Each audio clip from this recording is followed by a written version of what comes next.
County in northeastern Illinois, Boone County in north central Illinois, until 4:30 p.m. At 3:27 p.m., severe thunderstorms were located along a line extending from near McChesney Park to near Cherry Valley to 6 miles northeast of Hillcrest, moving northeast at 35 miles per hour. Hazard, 60 miles per hour wind gusts and penny-size hail. Source, radar indicated. Impact, expects damage to roofs, siding, and trees. Severe thunderstorms will be near Belvedere and Cherry Valley around 3:30 p.m. Loves Park, Candlewick Lake, and Timber Lane around 3:35 p.m. Poplar Grove around 3:40 p.m.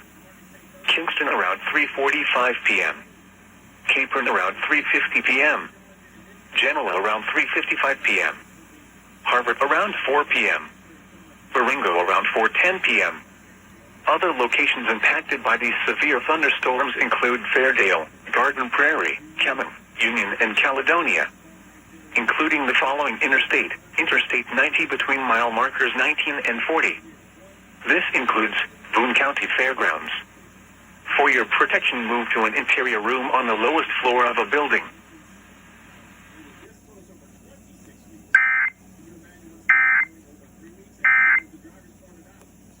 We are Star, designed with the Northwest Burbs in mind. Joe and Tina Mornings, Star Music all day. I'm about to explode. Take off the slow. Spin it, about to make it go.